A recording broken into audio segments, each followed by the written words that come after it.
을 느끼게 해드릴까요?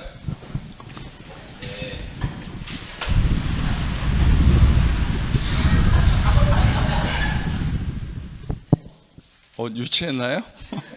죄송합니다. 시원하지 않았어요? 이런 센서를 가진 강사가 어디 있다고? 난 누구한테 얘기하고 있는 거지? 어디 가셨어요? 이발하셨어요? 이발? 여성분들이 이발이라고 하지 않나? 뭐라고 하지? 커트. 아니, 커트가 아니고. 아니, 남성에서 여성분들 이발 안 해요? 남성분들만 이발이라고 하는구나. 죄송합니다. 아는 게 없어갖고.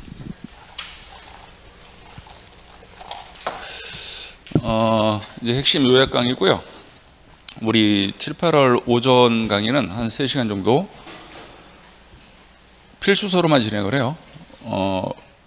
다른 교재도 사용할까도 한번 고민을 해봤는데, 그러면 시간적으로 그것도 장점도 있는데 또 책을 한 권 더 봐야 되니까 그런 단점도 없지 않아 있고, 기출지문을 다시 한번 분석하는 게 낫거든요. 이렇게 이제 빠르게 진행을 하고, 이제 다음 주부터 이제 오후에 모의고사 진행을 하고, 그다음 오후 해설 강의 끝나고 리딩 강의 다음 주부터 진행을 합니다. 늦게 왔는데 뭐 없어요?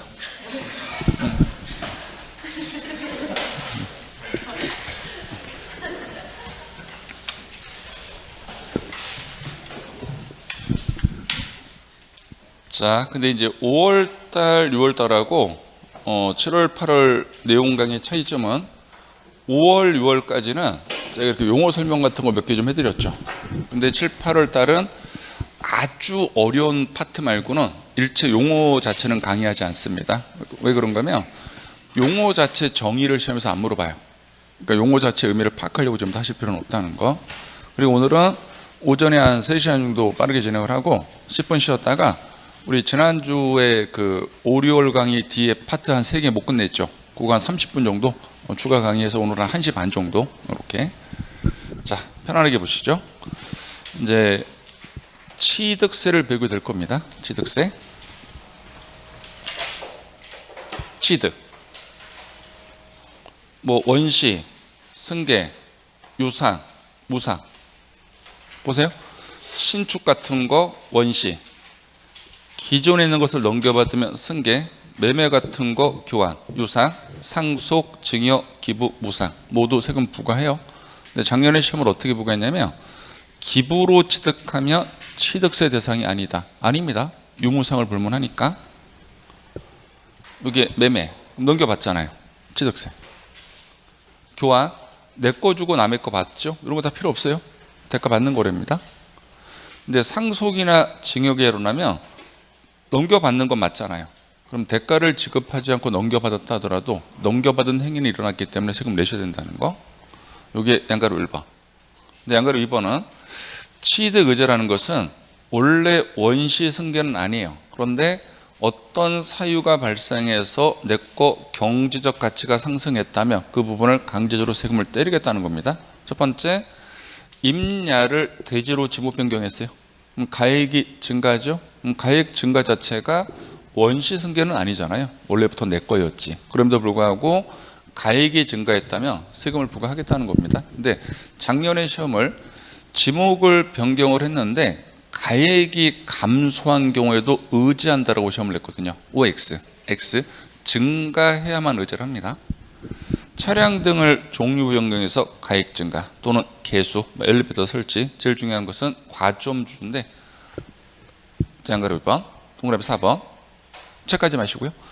취득세는 이 박스에 열거된 것을 취득해야만 세금을 때려. 뒤에 별도로 나옵니다. 쭉 편안하게 쭉 속으로 읽어보시면서 주식이라는 단어를 찾으세요. 벌써 읽었어요? 없죠? 그럼 질문. 여러분들이 어떤 주식을 매입했어요? 원칙은 취득세를 내지 않습니다. 열거된 대상이 아니기 때문에. 지금부터 의제를 들어갑니다. 주주가 법인에게 돈을 줘요. 출자. 대가로 주식을 받죠. 근데 이 주주가 법인이 발행한 주식 총수의 50%를 초과해서 주식을 매입합니다. 이런 주주를 과점주주. 그럼 과점주주도 서류상으로는 주식을 매입했는데 상황이 바뀌어요. 이 주주는 법인을 독과점할 수 있죠. 그럼 그 독과점을 방지하기 위해서 어떻게 제재하냐면 법인이 갖고 있는 부동산 등 열거된 대상을 100억 원으로 가정을 해볼까요? 이게 취득세를 내는 대상. 여기다가 주주가 영향력을 행사하는 지분비를 곱해요. 60%로 가죠. 그러면 60억이란 부동산을 주주도 취득한 걸로 의지합니다. 여기서 오해하시면 안 되는 거, 요거 중요해요. 그럼에도 불구하고 부동산 등기부상 소유권은 그대로 앞으로도 법인 거예요. 주주는 등기부상 소유권은 넘겨받지 않습니다. 그러면 사실상 취득이죠. 그럼에도 불구하고 주식을 취득했지만 독과점을 방지하기 위해서 부동산 등을 취득한 걸로 의지하겠다는 거예요. 의제라는 것은 원래 그거 아닙니다. 그럼에도 불구하고 세금을 내겠다는 것이죠. 그래서 60억을 얘도 세금을 내셔야 돼. 여기다 세율을 곱해서. 그러면 시험 자료서 케이스 문제를 낼 때는요, 이 자료를 줘요. 법인이 갖고 있는 자산 총액을 줍니다. 그 다음에 분모로는 법인이 발행한 주식 총수를 줘요. 분자로는 주주가 취득한 주식수를 줘요. 그럼 이게 60%인데 이게 재밌는 게 뭐냐면은 이 사례 문제를 못 푸는 이유가요, 농담이 아니고 요 지분비를 계산을 못 합니다. 두 분 중에 한 분은. 그러니까 자료 해석이 안 되는 거예요. 그래서 같은 날짜 대비 발행 주식 총수를 분모에 갖다 놓으시고 주주가 취득한 주식을 다 줍니다. 이걸 분자에 갖다 놔서 지분비를 계산하면 된다는 거. 요 좀 이따 나중에 써먹을 거예요. 이게 동그라미 기억. 100분의 50 초과. 요거 이상으로 바꾸면 틀려요. 한 주라도 많아야 의지한다는 거. 그런데 니은 취득으로 보지 아니하는 경우가 있죠. 그럼 요겁니다. 서류상으로는 100분의 50초가 과점주주가 맞아요. 근데 그렇다고 모두 의지하는 게 아니고 니은 중에 어느 하나가 보이면 그때는 의지하지 않습니다. 첫 번째, 법인을 처음 만들 때가 설립이죠. 그럼 60%니까 50% 초과. 서류상으로는 과점주주가 맞죠? 그럼에도 불구하고 의존하지 않습니다. 왜? 모든 리스크 부담. 그럼 설립 시에 독과점을 했다는 것은 나중에 이 법인이 연구개발을 실패할 수 있죠. 이 주주는 쫄딱 망하는 겁니다. 리스크 부담 부분은 제재하지 않는다. 설립. 두 번째, 433인데 1년 지나서 회사가 을 주식을 없앴어요. 그것을 감자. 주식을 다른 말로 자본. 그러면 상대적 지분율이 갑은 7대4가 되잖아요. 4-3이니까. 그런데 50% 초과지만 자기 의사가 아니죠. 그래서 의지하지 않는다. 이 50% 초과는 특수관계인 친인척 주식을 모두 합쳐요. 모두 합치면 60%. 이 상태에서 아버지가 본인 지분을 10%를 자녀한테 이전해 줍니다. 그러면 특수관계인 내부자 간의 주식은 이동됐지만 바깥에서 바라봤을 때 전체 지분별 변동은 없죠. 그럼 의지할 필요가 없다는 거, 요거죠. 그래서 우리가 나중에 이렇게 함께할 거예요. 설익은 감자도 없다. 시작. 설익은 감자도 없다. 설립, 감자, 총 주식 비율 변동이 없다면 과점주주인 상태라 하더라도 세금은 의지하지 않습니다. 디귿. 그러면 니은이 아닌 경우라면 우리는 지분비율을 계산해야 되는데 요거예요. 갑이 설립 시에 40%네. 리스크를 회피했네요. 1년 지났더니 연구개발을 성공했네. 그럼 법인을 독과점하고 싶죠. 그래서 갑이 을 주식을 20%를 매입했어. 그러면은 60%로 바뀌었죠. 그럼 갑은 과점주주가 아니었다가 최초로 50%가 초과되어 있죠. 이때 가지고 있는 것을 모두 의지합니다. 그 모두 몇 %요? 60. 이때는 100억 원의 60%, 60억을 취득한 걸로 의지하고요. 최초면 모두. 이 상태에서 다시 갑이 1년 지나서 병 주식을 또 10%를 매입했어. 그럼 70으로 바뀌죠. 그럼 이 경우에는 갑은 과점주주였다가 지분비율이 증가된 경우잖아. 이때는 증갑은 10%. 그러면 여기서 60으로 의제받고 10으로 의제받았죠. 합치면 얼마? 70. 현재 얼마예요? 70. 세법은 과학이다. 1차입니다. 자, 디귿. 최초면 모두 증가된 경우는 증가분인데 요 케이스가 기출문제예요. 설립 시에 50%예요. 질문 드릴게요. 틀리기만 해봐요. 나 그럼 저기 커피 안 먹어? 자, 설립 시에 50%면 과점 주주예요, 아니에요? 과점 주주 아니에요. 왜? 초과가 안 됐으니까. 같아도 독과점이 안 됩니다. 그럼 이 상태에서 60이 됐어. 그럼 최초죠. 요때는 60인데 중간에 주식을 팔았어요. 그래서 30으로 줄었어. 그러면 과점 주주이었던 자가 아닌 상태로 바뀌었죠. 이 상태에서 다시 1년 지나서 70으로 바뀌었네. 그럼 이때는 60하고 70을 비교하는 거예요. 30하고 70이 아니고. 그래서 보시면 다시 과점 주주가 된 경우에는 이전 과점 주주가 된 당시 비율보다 뭐한 부분을? 증가분. 증가분이 있어요, 없어요? 있지. 얼마? 10. 그렇게. 자, 전형적인 기출 다 풀어봤던 거예요. 화면 보세요, 화면. 어차피 책엔 다 체크돼 있어. 그러니까 7, 8월 달은 가능한 한 고개 숙이지 마. 그냥 앞에만 봐. 가뜩이나 고개도 아픈데. 여러분 공부하느냐고 고개 계속 숙이고 있잖아. 그러니까 세법 시간엔 절대 고개 숙이지 마. 그냥 책도 찾지, 책도 그냥 덮어버려. 아유, 지겨워. 자, 봐봐요. 1번 그냥 느끼고 끝나세요. 1번 공유 수면을 매립하거나 간척했네. 그 무슨 취득이에요? 월시. 그럼 취득세가 과세될 수 있다. 맞죠? 2번 교환은 쌍방 대가 지급한 거라고. 등기가 필요한 물건을. 그러면 이것은 취득세를 부과하지 않는다가 아니고 유상거래로 세금을 부과하는 겁니다. 자, 3번 증여. 무상으로 취득했죠? 그러면 부과하지 않는다가 아니고 무상도 부과한다. 이게 장려 문제인데 봐봐요. 매매, 교환 등 유상. 그럼 맞잖아. 교환도 유상이라고 보면 법이 돼 있잖아. 그런데 기부는 제외한다. 아니죠. 기부도 포함해야지. 기부도 무상이니까. 취득세는 유상, 무상을 불문. 그럼 보세요. 이미 과거에 나왔던 것을 작년에 조합한 지문이에요. 그러니까 기출 지문은 계속 반복된다고. 70%가.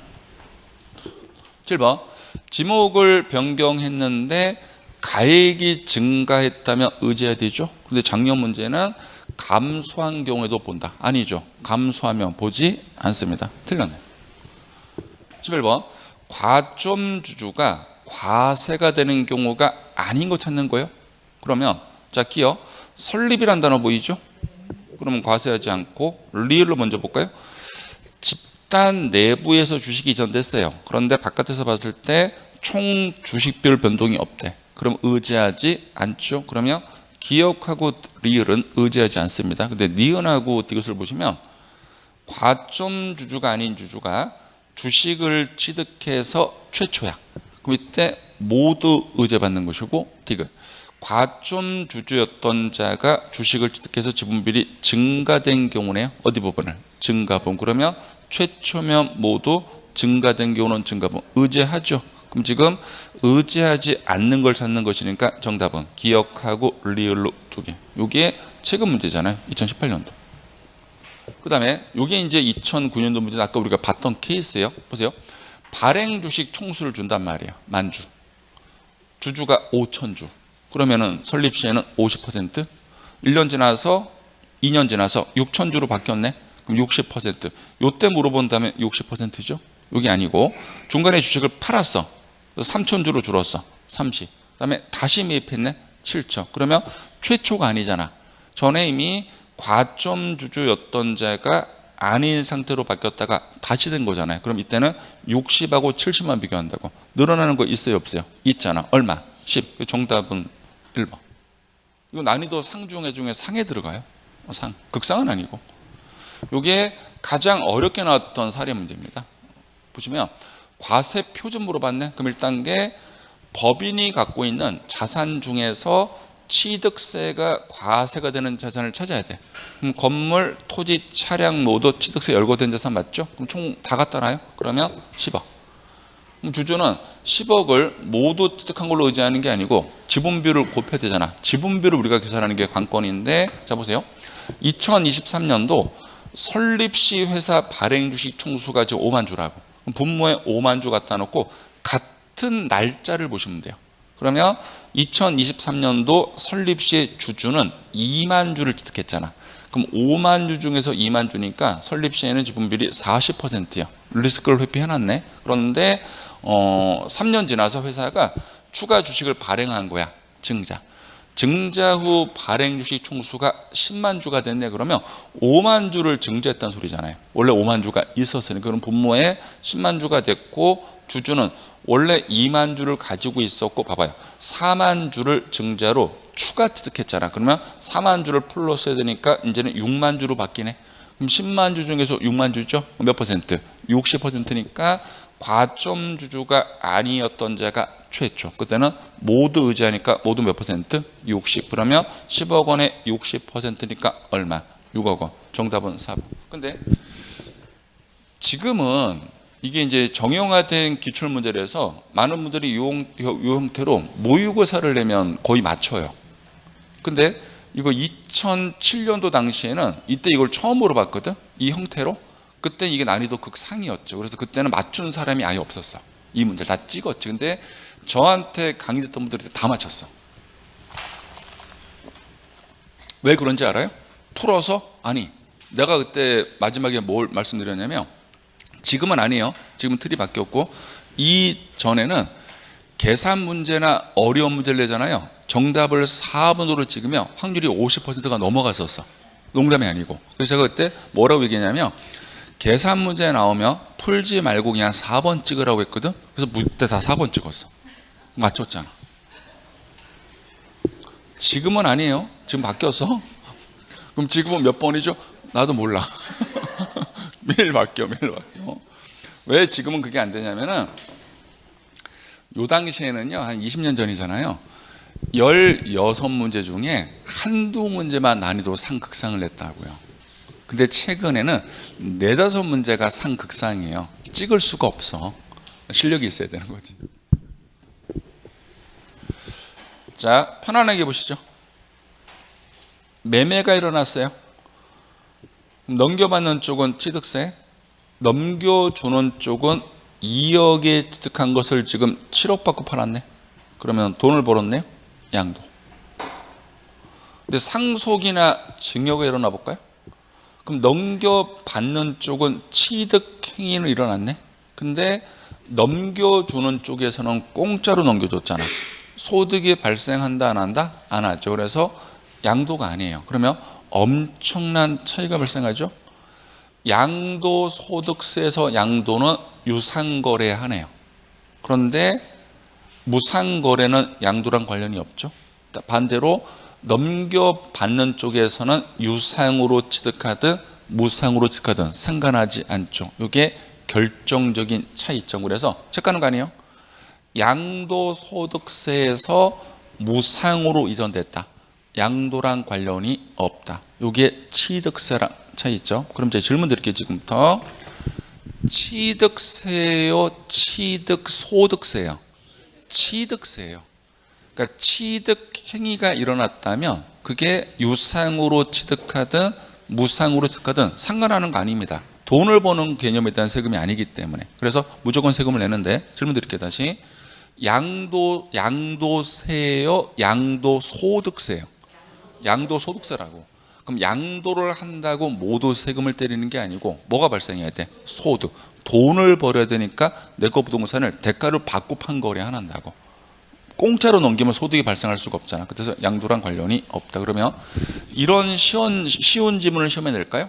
양도소득세 문제를 낼 때 무상 이전은 양도에 해당하지 않는다. 맞는 말이죠. 이렇게 너무 쉬운 것을 시험에 낼까요?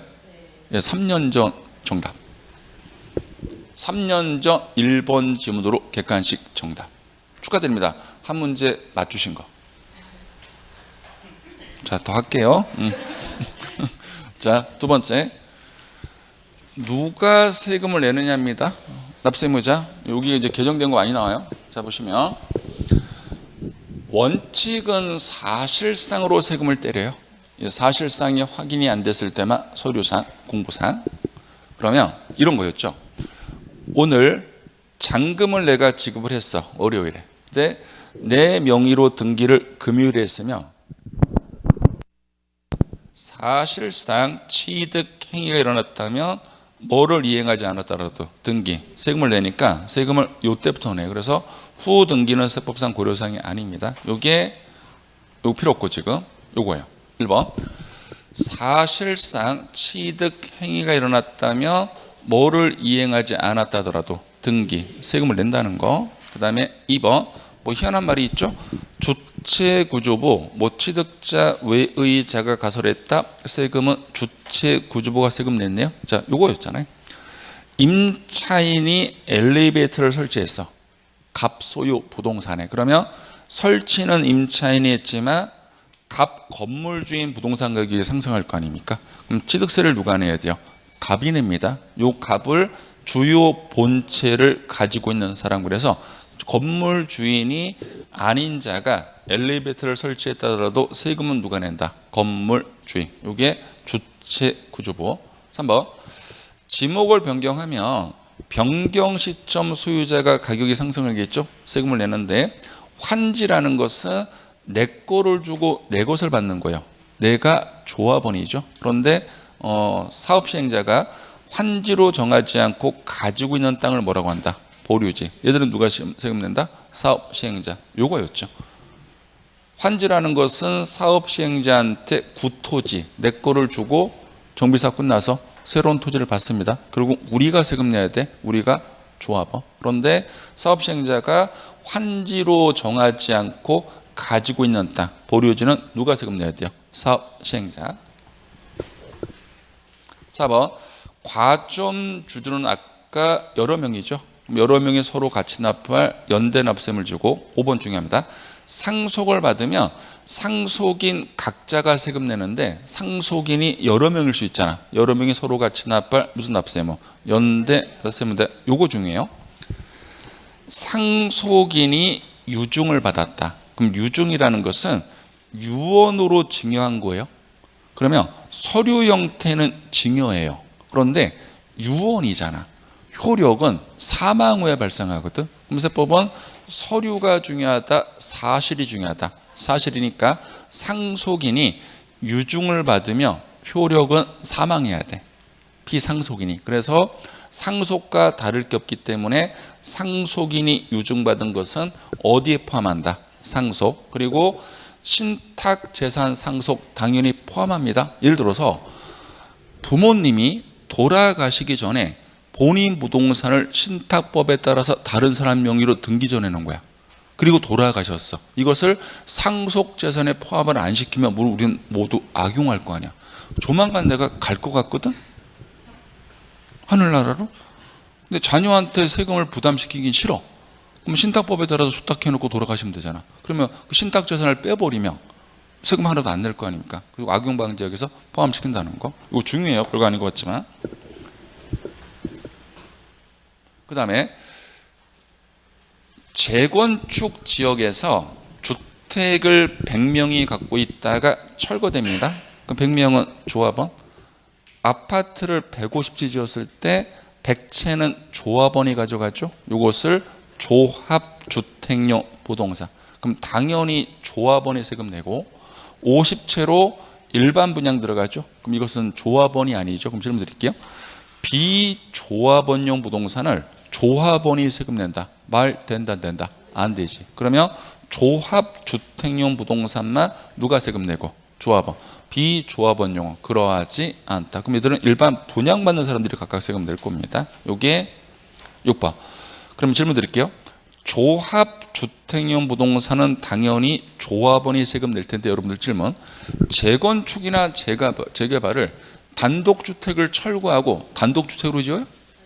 아니잖아. 당연히 뭘 지어야 돼? 아파트지. 그래서 이건 공동주택을 말해. 근데 작년에 시험을 어떻게 냈냐면은 이 조합주택용 부동산에 공동주택은 포함하지 않는다. 뭐 장난쳐? 그 내가 전화해서 그 출제 위원한테 야, 너 지금 뭐 장난하냐? 지금 이게 국어적으로도 말이 안 되는 말인데. 근데 틀리더라고. 조합주택용 부동산은 뭘 말한다? 공동주택과 관련 부대시설. 그 다음에 8번, 9번. 택지공사가 준공된 토지에 정원을 설치합니다. 그럼 토지 소유자 가격이 상승하고 9번 건축물을 건축하는 과정에서 정원을 설치하며 건축물을 취득하는 자 가격이 상승하니까 토지는 토지, 건축물은 건축물인데 이 8번, 9번이 재밌는 게 뭐냐면요. 4년 전에 신설한 법조문이거든요. 근데 지금까지 단 한 번도 출제를 한 적이 없어. 왜 안 내고 있냐면 이거는 틀린 지문으로 바꿀 데가 없어요. 내면 그냥 옳은 지문이야. 그래서 그냥 토지란 말이 들어가면 누가 세금 내고?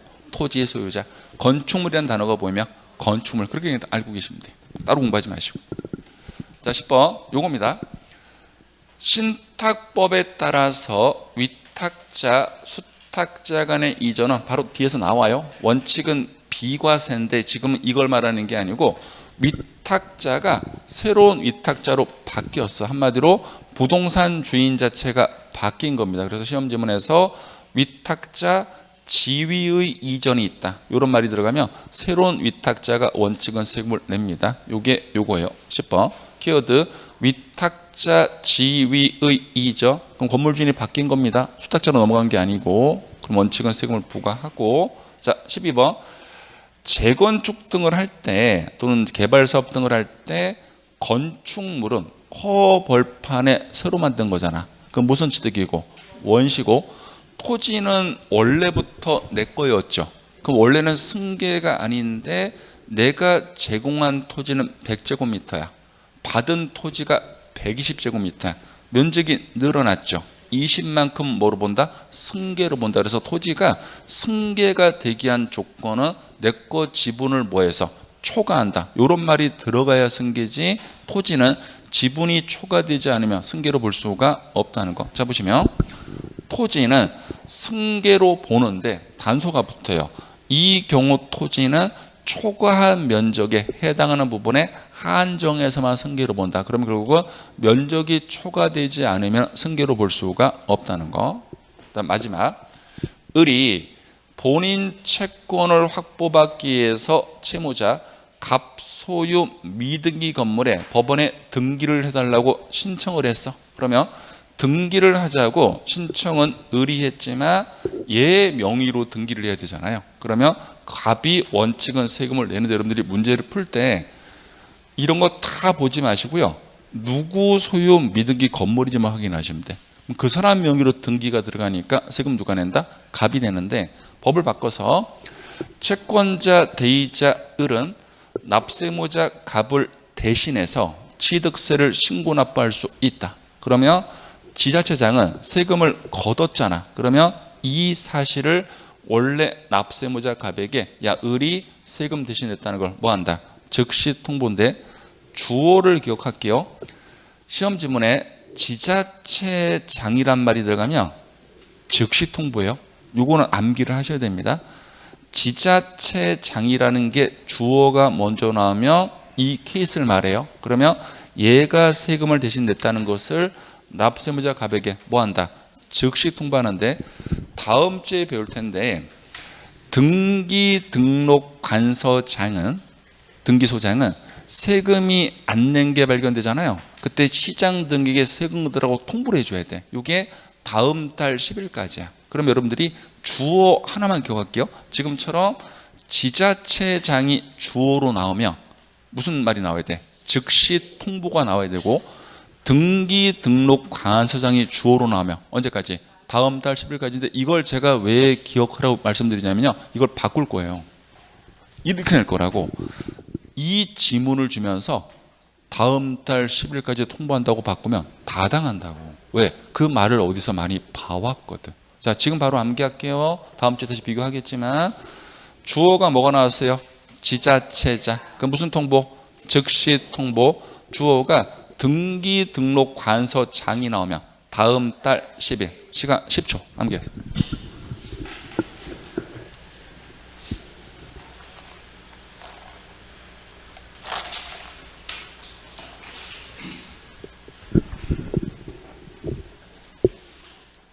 자, 문제 풀어볼게요. 14번. 앞에 보세요. 사실상 취득 행위가 일어났네요. 근데 미끼를 던졌어.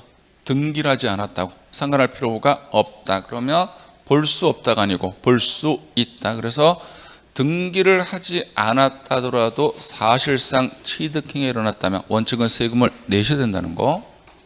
자, 이게 작년 문제죠. 옳은 거, 자, 기억. 취득은 아까 봤어요. 유상을 말하고 기부는 제외한다. 아니죠. 기부, 무상도 들어가야 되죠. 그럼 기억은 틀렸네. 그럼 보기에서 기억은 절대 들어가면 안 되니까 2번은 답이 되면 안 되고요. 자, 니은. 이게 조건이에요. 주체 구조부와 하나가 돼서 건축물 효용 가치를 이루고 있는 거. 그러면 주체 구조부 취득자 외의자가 가설한 경우에도 세금은 누가 낸다? 주체 구조부니까 보기에서 니은은 무조건 들어가야 되거든요.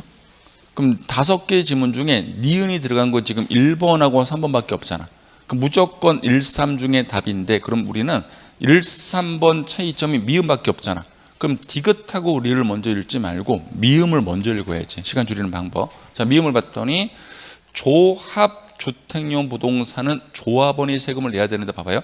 조합주택용 부동산은 공동주택 등은 조합원에게 귀속되는 부동산이라 하더라도 조합원이 특한 것으로 보지 않는다. 뭔 뚱딴지야.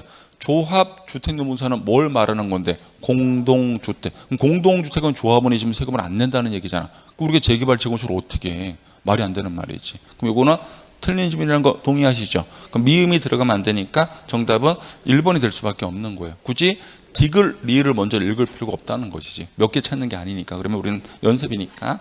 자, 디귿. 토지를 변경했는데 가액이 증가한 건 맞죠? 근데 뭐가 빠져야 돼?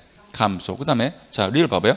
피상속인, 돌아가신 분이 상속인에게 유증을 했잖아.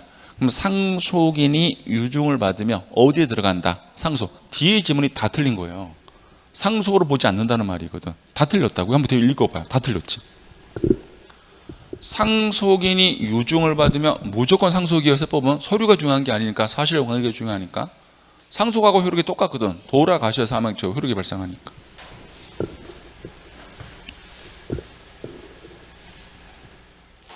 포함되지 않는다. 아니잖아. 포함돼야죠. 자, 말 끝나면 쫓아갈게요. 상속인이 유증을 받으면 상속이거든. 시작. 상속인이 유증을 받으면 상속이거든. 참 잘했어요. 다시 8번 봐봐요. 상속을 받으면 원칙은 상속인 각자가 세금 내는데 상속인이 여러 명일 수 있잖아. 자녀가. 그러면 서로 같이 납부할 무슨 납세무? 연대 납세무. 20번 갑소유 미등기 건물이죠. 등기 신청은 의리했거든. 그렇다 하더라도 갑명의로 등기 들어가야 되잖아. 그럼 세금 누가 내야 돼요? 갑. 맞죠? 21번 채권자 대의자는 납세 의무자를 대의해서 취득세를 신고 납부할 수 없다가 아니고 신고 납부할 수 있다. 여러분들이 제일 잘하는 거 주어가 뭐가 나왔어? 지자체. 그럼 무슨 통보? 정식 통보. 올해 요거 가능성 많아요. 자, 여기 이제 법조문인데 요거 중요합니다. 신탁법에 따라서 수탁자로 등기 전된 걸 말하는 게 아니고요. 키워드가 요걸 암기하세요. 위탁자 지위죠. 그럼 건물 주인 자체가 바뀐 거예요. 그럼 원칙은 누가 세금 낸다? 새로운 위탁자인데 예외가 하나 있습니다. 위탁자 지위 이전에도 불구하고 과세관청이 판단했을 때 신탁 재산에 대한 실질적인 소유권 변동이 있다고 보기 어려운 경우라면 이건 속인 거래로 본다고. 그때는 그러하지 아니하다. 세금 부과하지 않는다. 자, 여기까지. 4번 과점 주주끼리 연대납세무. 5번 상속인이 공동상속인이며 연대납세무 중요합니다. 그리고 상속인이 유증을 받으면 어디에 포함한다? 상속. 토지는 토지, 건축물은 건축물. 위탁자 지위의 이전, 원칙은 새로운 위탁자. 건축물은 원시, 토지는 승계가 되기 위해서는 면적 초과. 갑소유 미등기 건물, 갑. 그런데 을은 갑을 대신해서 취득세를 낼 수 있다. 그럼 얘가 냈으면 이한테 받으면 안 되잖아. 그러면 지자체장은 세금 걷었잖아. 이한테 즉시 통보. 책 가는 거 아니에요. 반복이에요. 그냥 PPT 보고 끝내세요. 책 찾지 말고. 다른 온라인 듣던 분이 그 우리 본사 Q&A에 글을 올렸어. 뭐라고 올렸냐면 5개월 강의를 듣는데 선생님이 페이지를 왔다 갔다 해서 복습을 못 하겠대. 무슨 바보야? 내가 얘기했잖아. 복습은 진도만 나간다. 나는 책으로 절대 왔다 갔다 하지 않는다. PPT의 반복 화면을 보여드리는 것은 강의 중에만 보는 거다. 책은 왔다 갔다 하는 거 아니다. 근데 그걸 2번이나 글을 올리는 거야. 짜증난다. 우리 나 뭐라고 답했는지 알아? 저기요, 다른 사람 강의를 찾아서 한번 들어보시려는데 그랬어. 저랑 안 맞는 것 같으니까 우리 방문각은 모든 선생님들이 다 강의를 잘 하시니까 제 강의 굳이 고집하지 마시고 다른 선생님 강의를 찾아서 맞는 강의를 들으라 했더니 또 기분 나빴나 봐. 또 글이 올라왔어. 어떻게 다른 사람 강의를 들으라고 얘기를 하고 내가 그랬어. 그러면 강사가 수험생한테 최고 좋은 말은 내 강의 고집하지 말고 본인 맞는 강의 찾아 들으라는 게 최고의 좋은 말이다. 근데 그게 기분 나쁘면 나도 어쩔 수가 없다. 그렇게 했어. 이 싸느라, 이 까치라. 어떻게 하지? 그럼 그분은 다른 사람 강의를 들을까요? 제 강의를 더 들을까요? 제 강의를 더 들어요. 그게 사람 마음이 참 아이러니한 거예요. 그래서 그걸 의도한 건 아니야. 오해하시면 안 돼. 자, 책 왔다 갔다 하는 거 아니에요. 집중. 일사는 그 질문 나오기만 하면 머리카락 죄 빠버려. 자, 갑니다. 등록 면허세는 다담체 배워요. 등록을 하는 자가 세금 내요. 등록을 하는 자는 등기 권리자. 등기부를 작성할 때 권리가 늘어나는 자인데 두 가지 예를 들게요. 전세권을 설정 등기해 볼까요? 갑이 전세를 들어가는 전세권자, 을이 부동산 소유자. 그럼 전세권이 이렇게 설정되며 부동산 소유자는 전세 기간 동안에 사용 수익을 못 하죠. 전세권자는 그 기간 동안에 사용 수익을 하잖아. 그럼 얘가 권리가 늘어나. 그럼 얘가 세금 내는 거야. 전세권자. 근데 나중에 전세 기간이 끝났어.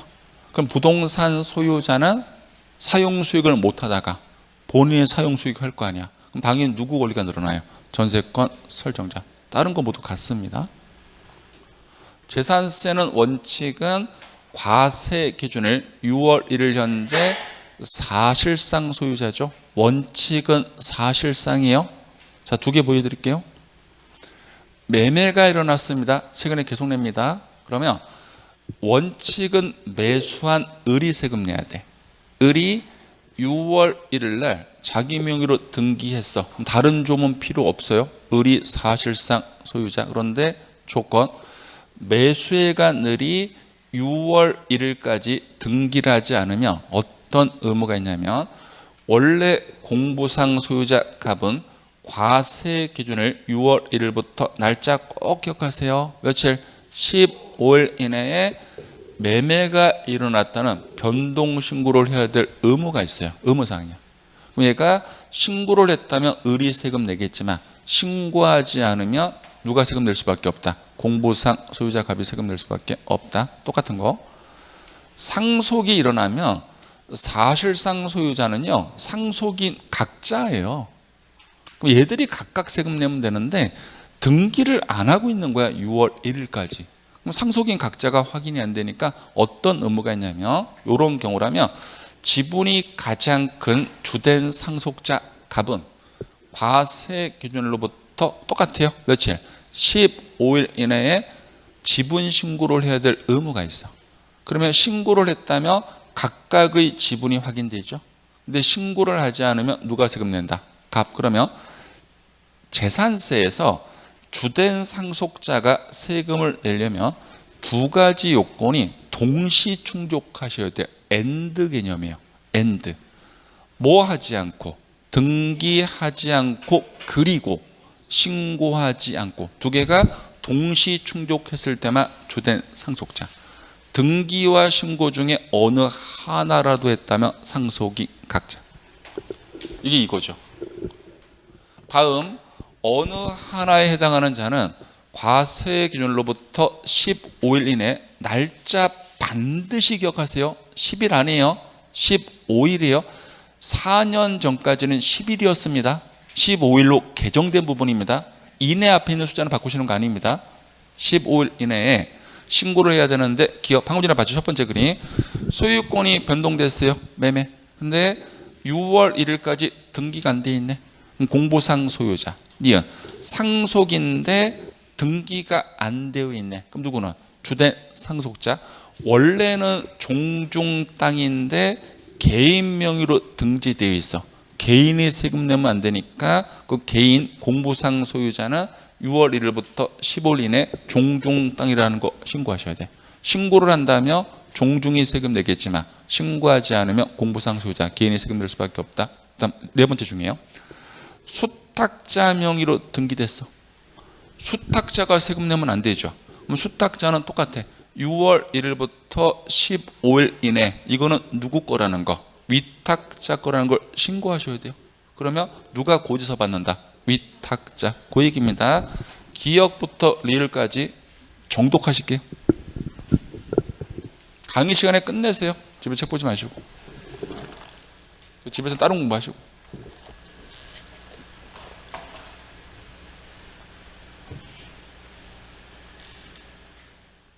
강의를 안 빠지는 게 제일 중요해요.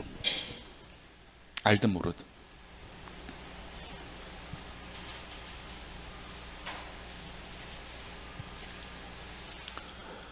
왜? 덜 읽었어요? 그럼 야를 하지. 뭘 놀래고 그래.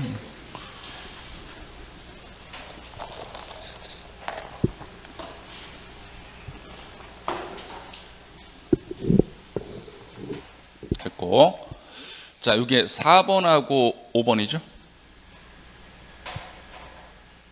8번. 수탁자 명의예요. 원칙은 세금 누가 내야 돼?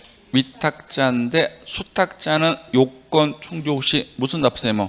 물정 납세의무인데 제가 강조했던 게 신탁이니까 신탁이란 말이 먼저 나오고 그 이후에 세금이 얼마인지 도래해야 되죠. 자, 여기부터 여기까지 크게 시작. 신탁 설정일 이후에 법정 기일이 도래. 한 번 더 기회 드릴게요. 저 성질 안 좋은 거 아시죠? 자, 한 번 더 시작. 신탁 설정일 이후에 법정 기일이 도래. 이 전으로 바꾸면 틀려요. 신탁이니까 신탁이 먼저 설정되고 그 이후에 법정기일, 세금이 얼마인지 법으로 확인돼야 되는 겁니다. 자, 재산세에서 우리가 뭐 3주차에 배우겠지만 과표가 커질수록 세금이 올라가는 누진세율을 차고 있는 물건이 3개가 있죠. 순서 바꾸면 주, 종, 별. 엄청 중요해요. 자, 주택은 어떻게 암기했어요? 주택은 일단 사고봐. 1에서 4. 4단계. 종합합산은요. 종, 2, 5. 3단계. 별도는요. 별도로 2, 4 하세요. 3단계. 기억하셔야 돼요. 그러면 이게 왜 중요하냐면 재산세에서 이렇게 누진세율을 차고 있는 주, 종, 별만 종합 부동산세 대상이 돼요. 그럼 납세의무자를 판정할 때 주택은 그냥 재산세 납세의무자. 금액이 안 붙어요. 종합은 고액 자산가가 5억 원 초과. 별도는 80억 원 초과. 그래서 종일 별 80. 우리가 이렇게 암기했죠. 종일 별 80. 좀 이따 뒤에 나올 겁니다. 혹시 이거 기억날까요? 그럼 재산세 주택은 왜 그냥 재산세 납세의무자라고 법조문이 되어 있고 왜 9억 초과란 말을 안 쓴다 그랬어요? 아니, 종합으로 빠지는 토지는 5억이 초과해야 납세의무자고 별도는 80억 초과잖아요. 그럼 종합이나 별도로 하더라도 5억 원 미만, 80억 미만이면 세금 부과하는 거 아니잖아요. 이하라면. 근데 주택은 9억 초과란 말을 안 쓰잖아, 지금. 왜 안 쓴다 그랬어? 법조문에. 법인 때문에. 비례세율이 적용되는 법인은 과표 계산할 때 9억을 뺀다, 빵원을 뺀다. 빵을 빼니까 가액에 상관없이 법인은 세금을 내야 되니까 9억 초과함을 쓸 수가 없다. 이 멘트가 지금 기억나시면 좋았는데. 그러면 질문 드릴게요. 방금 전에 제가 왜 여기서는 9억 초과란 말을 안 쓰죠? 라는 형태의 질문은 주관식 형태의 질문이었고, 그때는 여러분들 생각 못 해도 되는데, 제가 만약에 지금 그 다음에 비례세가 적용되는 법인은 빵원을 빼기 때문에 금액에 상관이 없다라는 멘트를 했을 때 전에 들은 기억이 나고 이해가 가는 느낌이 든다. 그럼 그건 객관식 형태의 질문이고, 그럼 그분들은 시험장은 맞추는 분들이거든. 어쩌면 우리는 리딩하고 문제를 푸니까. 그러면 두 번째 제가 이유를 설명드렸을 때 들은 기억이 났었다 손 들어봐요. 과거에 이런 기억이 났다. 그럼 이분들은 합격하시는 거야. 축하드려요, 합격을. 아유, 처음이야. 반장님이 많이 발전했네. 자, 소득세는 개인을 거주자, 비거주로 나누죠.